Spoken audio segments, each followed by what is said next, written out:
Ukraine যুদ্ধ নিয়ে রুশ প্রেসিডেন্ট ভ্লাদিমির পুতিনের সাথে ৩ ঘণ্টাব্যাপী বৈঠক করেছেন মার্কিন প্রেসিডেন্ট ডোনাল্ড ট্রাম্প। তাদের আলোচনা ফলপ্রসূ হলেও এখনও বেশ কিছু বিষয়ের মীমাংসা বাকি। যুক্তরাষ্ট্রের আলাস্কা অঙ্গরাজ্যে অ্যাঙ্করেজ শহরের এলমেনডর্ফ রিচার্ডসন সামরিক ঘাঁটিতে আয়োজিত এই বৈঠকের দিকে নজর ছিল পুরো বিশ্বের। মার্কিন প্রেসিডেন্ট বৈঠকের ফলাফলও জানিয়েছেন। তিনি বলেছেন, এখন ইউক্রেনের ওপরেই সবকিছু নির্ভর করবে। এই বৈঠকে মার্কিন ফার্স্ট লেডি মেলানিয়া ট্রাম্প উপস্থিত না থাকলেও নজর কেড়েছেন তিনিও। রুশ প্রেসিডেন্ট ভ্লাদিমির পুতিনকে ব্যক্তিগত এক চিঠি পাঠিয়ে শোরগোল ফেলে দিয়েছেন মেলানিয়া ট্রাম্প।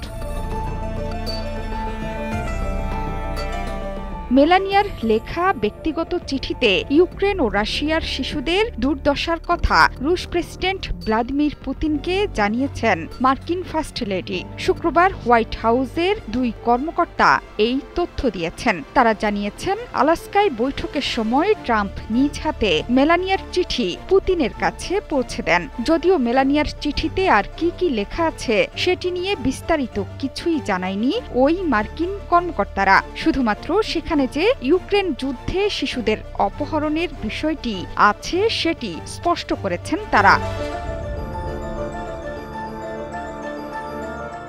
রুশ বাহিনীর হাতে ইউক্রেনীয় শিশুদের অপহরণ হওয়ার বিষয়টি ইউক্রেনের জন্য খুব স্পর্শকাতর একটি ইস্যু। ইউক্রেনের অভিযোগ, হাজার হাজার ইউক্রেনীয় শিশুকে অপহরণ করেছে রুশ বাহিনী। এমনকি তাদের পরিবার বা অভিভাবকদের অনুমতি ছাড়াই রাশিয়া বা দখল করা এলাকায় নিয়ে যাওয়া হয়েছে। কিয়েভের মতে এটা এমন এক যুদ্ধাপরাধ যা জাতিসংঘ সনদে উল্লেখিত জাতি হত্যা বা জেনোসাইডের সংজ্ঞার মধ্যে পড়ে।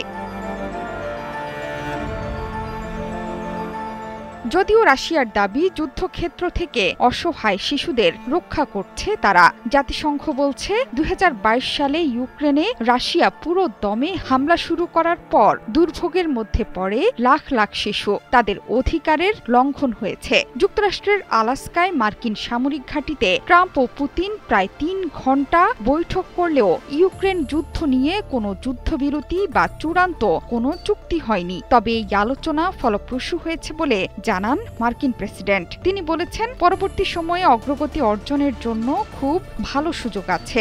এরপরে ইউক্রেনের প্রেসিডেন্ট ভলোদিমির জেলেনস্কি এবং ন্যাটো মিত্রদের সঙ্গে কথা বলবেন মার্কিন প্রেসিডেন্ট। চুক্তি শেষ পর্যন্ত তাদের উপর নির্ভর করবে বলেও সাফ জানিয়ে দিয়েছেন মার্কিন প্রেসিডেন্ট ডোনাল্ড ট্রাম্প।